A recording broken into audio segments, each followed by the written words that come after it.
The process of a rescue is we get a phone call. We are usually on the road within about 10 minutes, a volunteer or myself, to go out and pick up the bird. Once they're at the zoo, they get fully assessed. Anything that can be fixed is fixed. Rescued black cockatoos can be here anywhere from a month to a few years, depending on their injuries. And I just love the birds, so much personality. The information that we're going to get from tracking these birds as they migrate southwards in their breeding migration will enable us to identify critical feeding and breeding habitat. By having a better understanding of the ecology of these birds, the way they use the habitat at a landscape level, this information will assist conservation management of this endangered species.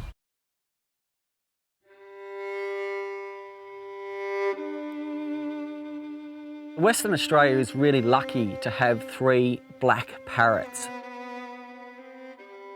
Cockatoos require mature bush, not only to feed but to nest. So some of the Banksia species that they require for food need to be 10 years old before they produce enough fruit to actually sustainably feed a flock of cockatoos. So you'll find that where you have mature trees, not only in the wheat belt but also in the southwest forests, you should find the breeding habitat for these species of black cockatoo.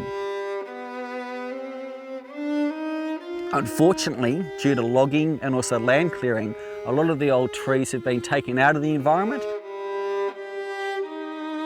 Even today, there is still talk about more land clearing going ahead. So 70% of the most biodiverse region in Australia has been cleared because of agriculture. That's a significant loss of habitat, and it's probably the most significant threat faced by the species in this part of the world.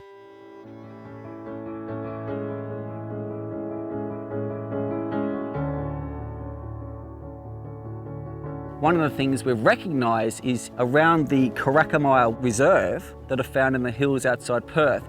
That's a meeting ground for those 3 species of cockatoo. So there you get all 3 of them.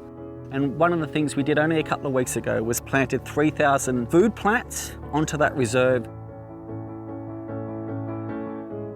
KARAKAMIA used to be a dairy farm, so a lot of that native vegetation was cleared out years ago. A lot of the food trees that those birds would utilise, and now we're in the process of re-establishing the plants that should be in this environment. It's a huge effort, when we think about the seeds being sourced from the wild and then those seeds being propagated. Jarrah is one of those species. We're looking at around about 200 to 300 years for it to develop sufficient hollows for the red-tailed black cockatoos. We get them in for a number of reasons. A lot are hit by cars, a lot are shot. We're getting a lot of poisoning cases coming in. One of the red tails that we released today was actually only here for a couple of months. Very minor injuries, just got clipped by a car. So that was a really good outcome. Another one in the flock that we released today was here actually 3 years. So it really depends on their injuries, how well they fly.